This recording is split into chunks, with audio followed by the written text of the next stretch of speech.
Okay,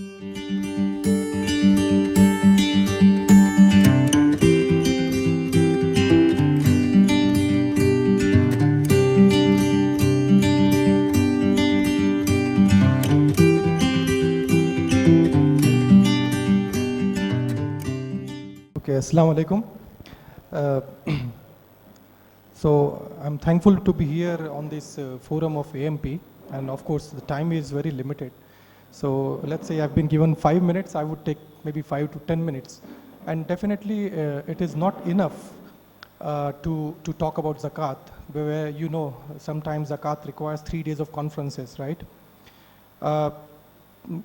Maybe I would like to share a few things. Maybe this is a convention, I think second convention. And that reminds me that I joined 2 years ago or 3 years ago, the first convention, if it was 10th year convention.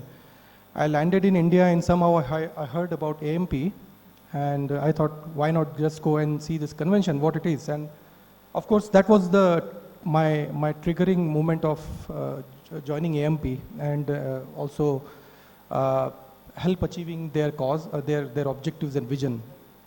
Now, on the topic of zakat, I'll try to be very, very concise, but let me recall about what AMP, I think AMP has also realized the importance of zakat.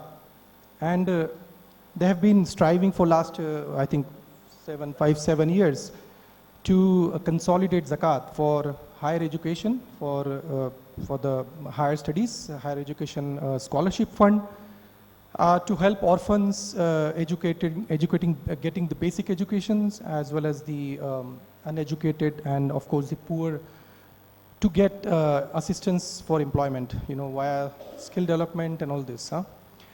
So that is good part. Now, of course, now it needs to take the next leap, next stage.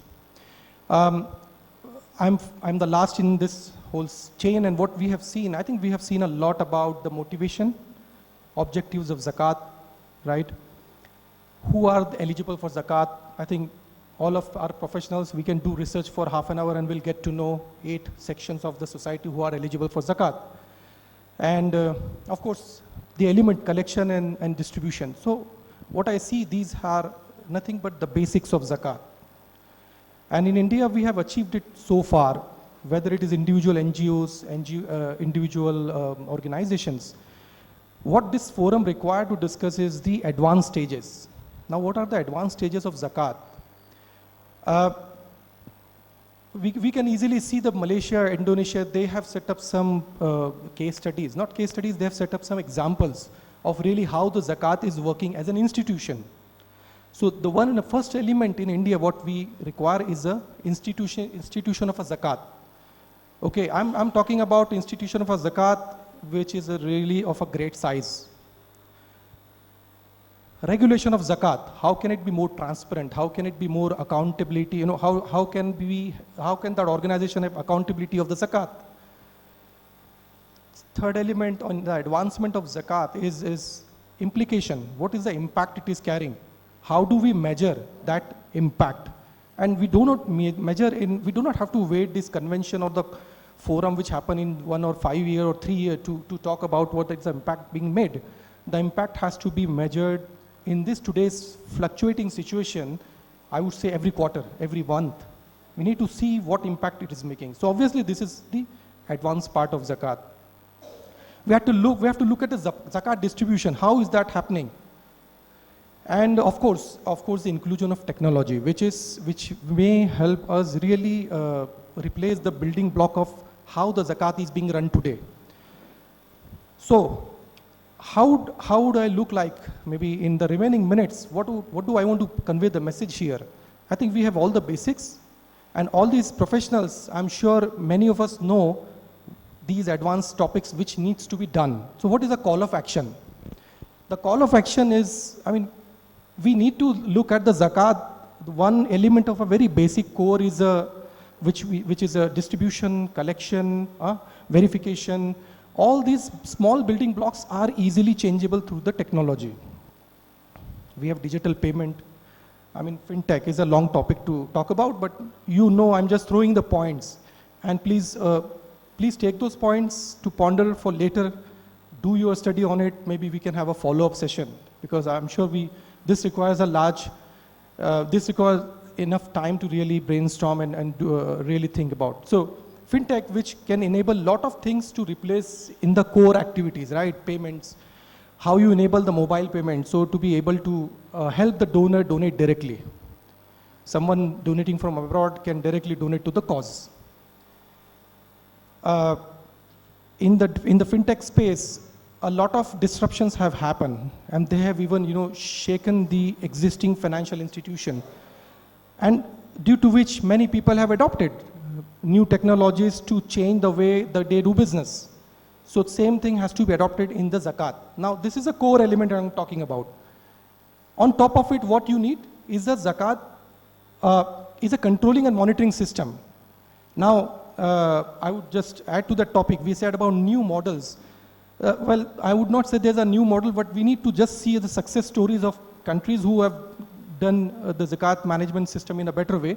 Now I'm one level above to the financial technology topic. Okay, technology part, fine, can be done. But on covering the technological part, you have the controlling and monitoring system. Now what is that controlling monitoring system is what these advanced aspects are.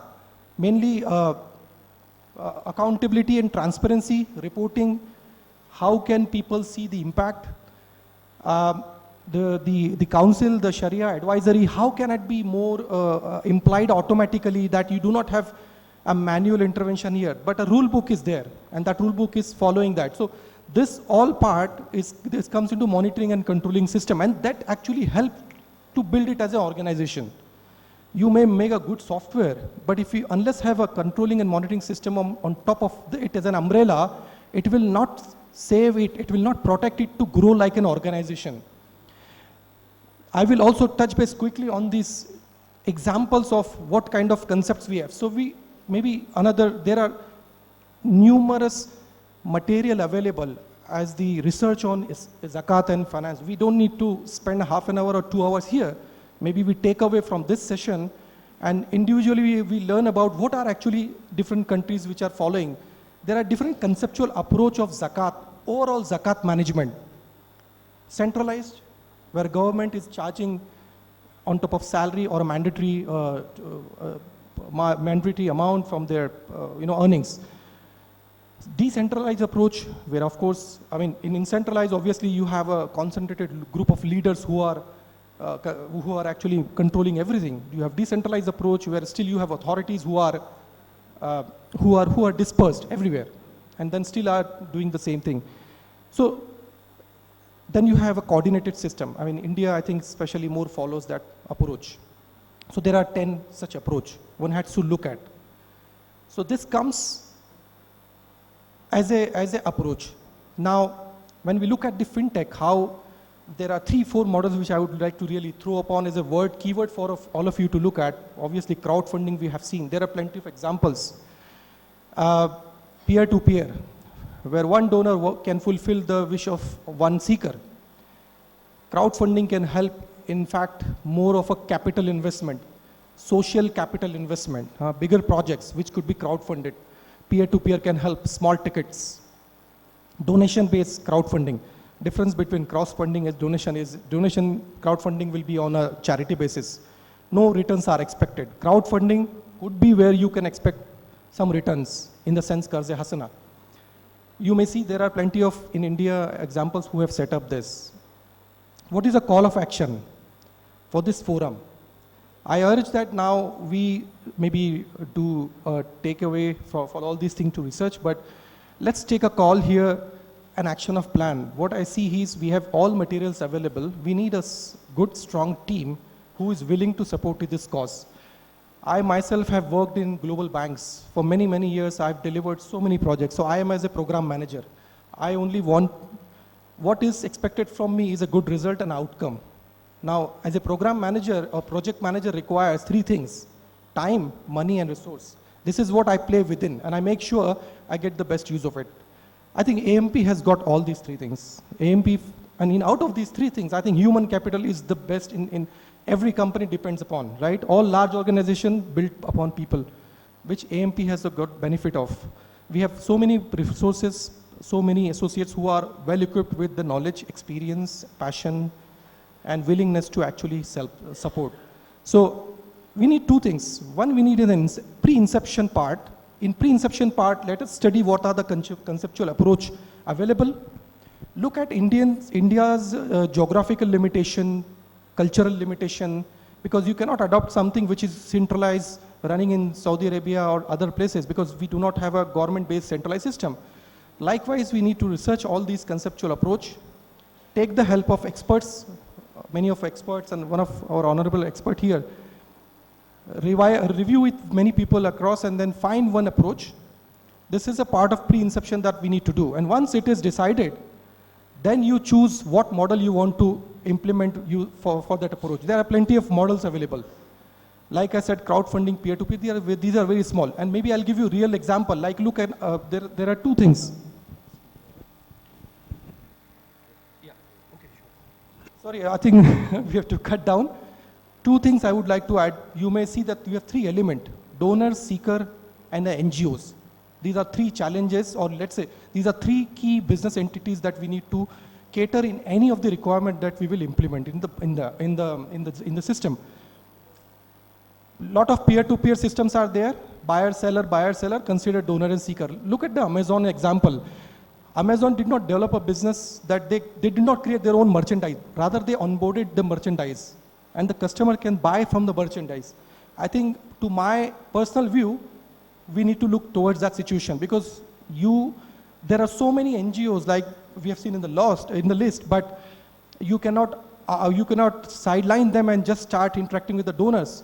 Maybe we could look for an example, such system like that, which will onboard these NGOs, because if you do a peer-to-peer, you will have a lot of large workforce required for verification. So these are two good examples where you have a one-to peer-to-peer, allow donors and seekers to meet directly on a marketplace, or you have a system like Amazon where you onboard all NGOs, let them register. I think US-based company called Zakatify you can check about.